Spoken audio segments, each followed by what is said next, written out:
all-seeing eye. Through the all-seeing eye.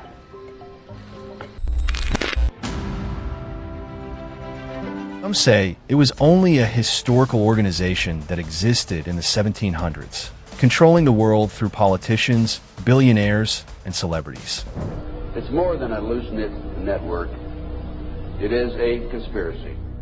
And they practice ancient mysterious rituals. They are certainly the subject of countless world of secret society.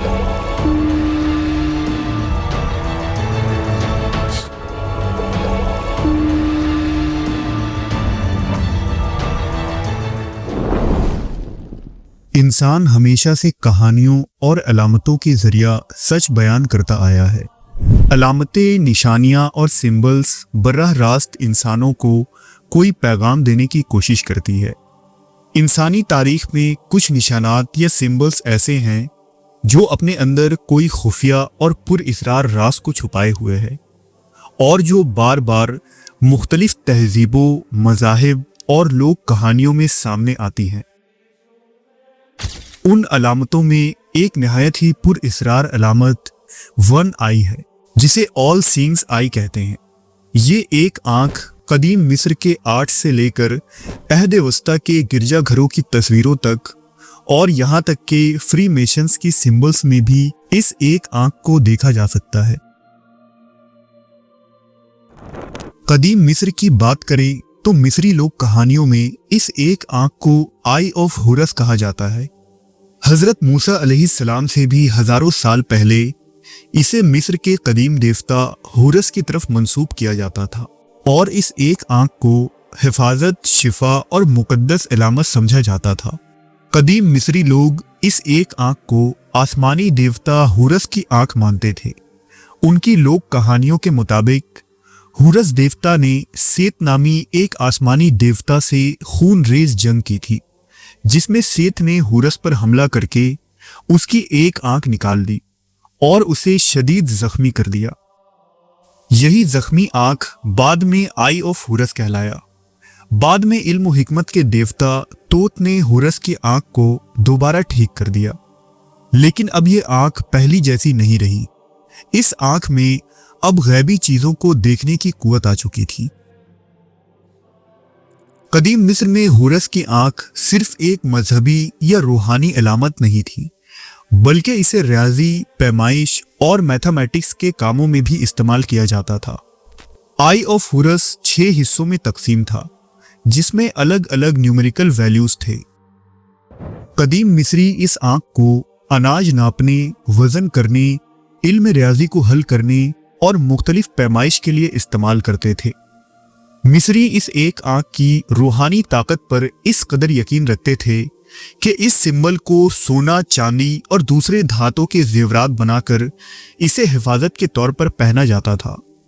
मिस्र के जादूगर और occult इल्म के माहरीन भी हुरस के इस एक आंख के जरिया जादू और खुफिया उलूम में मदद लिया करते थे। नॉर्स माइथोलॉजी में एक आंख को ओडिन देवता से जोड़ा गया है, जिसे नॉर्स का सबसे अजीम देवता माना जाता है। नॉर्स लोक कहानियां बताती हैं कि ओडिन ने मिमिर नामी एक कुएं का पानी पिया था, जिसके पानी में इल्म व हिकमत पोशीदा थी। ओडिन को वो इल्म तो हासिल हो गया, लेकिन बदले में उसे अपनी एक आंख निकालकर उस कुएं में डालना पड़ा। वहीं हिंदू मत में शिवा की आंख एक पुरइसरार अलामत है, जो उसकी पेशानी के दरमियान जाहिर होती है और एक रूहानी और बातनी बसीरत अता करती है। हिंदू मत में इसे ज्ञान यानी इल्म कामिल की आंख कहा गया है। दुनिया की तमाम तर लोक कहानियों के निशानात और इस्लामी फलसफे का मुशाहिदा किया जाए तो एक आंख वाली इस अलामत को डेविल्स आई यानी शैतान से तशबीह दी जाती है। और इस्लाम के मुताबिक हमारा ईमान है कि जब दज्जाल जाहिर होगा तो वो भी एक आंख से काना होगा, यानी वो एक आंख वाला होगा।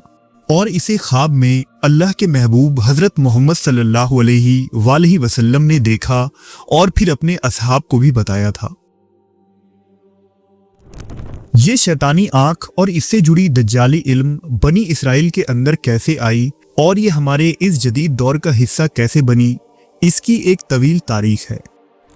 दरअसल जब यूसुफ अलैहिस्सलाम को अल्लाह ने मिस्र की बादशाहत अता की तो आपके 11 भाई भी मिस्र में आकर बस गए और मिस्र में बनी इसराइल आबाद हो गए। बनी इसराइल मिस्र में एक लंबे अरसे तक फलते फूलते रहे। इस दौरान उन्होंने कदीम मिस्रियों के कबाला जादू और सिफली इल्म भी सीख लिए। ये वो शैतानी इल्म था जिसके जरिया मिस्र के फिरौन शैतान से राबता करके हुक्मरानी के नित नए हरबे सीखते थे। इसराइलियों ने एक आंख की इस इलामत का इस्तेमाल और इससे जुड़े तमाम तर काले और सिफली जादू में भी महारत हासिल कर ली। फिर जब मूसा अलैहिस्सलाम 7 लाख इसराइलियों को लेकर मिस्र से निकले और किनान में जाकर आबाद हुए तो उस दौरान भी उन इसराइलियों में एक बड़ी आबादी ऐसे लोगों की थी जो इस मिस्री जादू के माहिर थे। मूसा सामरी जिसने सोने का एक बछड़ा बनाया था वो उस कदीम जादू की एक मिसाल है।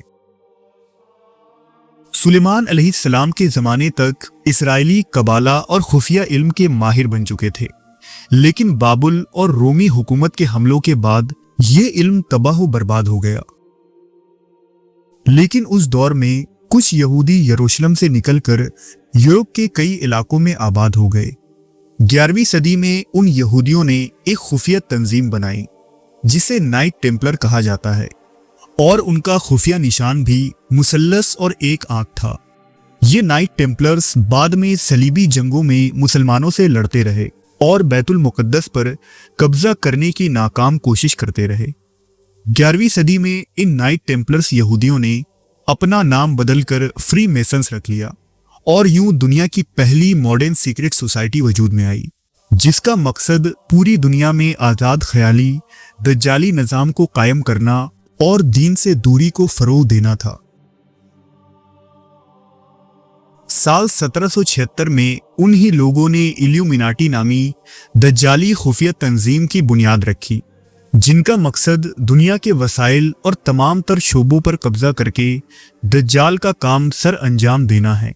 हॉलीवुड, पॉप कल्चर और पॉर्न इंडस्ट्री इसकी मिसालें हैं। फ्री मेसन्स और इल्यूमिनाटी जिस सिंबल्स का इस्तेमाल करती हैं, ये वही सिंबल है जो कदीम मिस्री, नॉर्स और शैतानी ऑकल्ट नॉलेज के माहिरीन हजारों सालों से इस्तेमाल करते आए हैं। फ्री मेसन्स और इल्यूमिनाटी का अकीदा ये भी है कि ये सिंबल्स जितना ज्यादा दुनिया में नजर आएगा इस कदर हमारी ताकत में इजाफा होगा। लिहाजा 1 आई की ये अलामत डॉलर करेंसी के पुष्ट पर बने इस सिंबल के जरिया पूरे दुनिया पर राइज हो चुकी है और पूरी दुनिया में आज सबसे बाएतमाद करेंसी डॉलर ही बन चुकी है, जिस पर एहराम मिस्र और आई ऑफ लूसीफर बना है। ऐसा भी माना जाता है कि दुनिया की बहुत सारी ताकतवर शख्सियात इन खुफिया तंजीमों में शामिल है जो इस 1 आई को प्रमोट करते हैं। इस शैतानी तंजीम के पास बेतहाशा पैसा है और ये पैसा उन्हें सोसाइटी में शामिल ताकतवर अफराद देते हैं जो इस दुनिया में दज्जाल की हुकूमत के ख्वाहिशमंद हैं। दुनिया में हो रहे तमाम तर बड़े हादसात और जंगे भी इन्हीं खुफिया तंजीमों के मंसूबे होते हैं, जबकि दुनिया के मुख्तलिफ हिस्सों में फसाद मचाना, मजहब के नाम पर झगड़े करवाना इल्यूमिनाटी की आम सरगर्मियां हैं। मुहक्किकीन के मुताबिक पिछले 200 सालों में दुनिया में जितने बड़े भी सानहात बर्पा हुए हैं, इनके पीछे इल्यूमिनाटी का ही हाथ है। यहां तक कि पहली और दूसरी आलमी जंग में भी इसी खुफिया तंजीम का हाथ था और हिटलर जैसा डिक्टेटर भी इल्यूमिनाटी का ही हिस्सा था। खिलाफत उस्मानिया का जवाल और इसराइल का फलस्तीन पर कब्जा से लेकर अरब इसराइल जंग और इराक की तबाही के पीछे भी इसी दज्जाली तंजीम का हाथ है। आज भी दुनिया भर में जहां कहीं भी बुराई, फहाशी और कुफ्र देखने को मिलता है और जहां जहां खून की नदियां बह रही हैं, इन तमाम तर फसाद के पीछे वही एक आंख दिखाई देती है।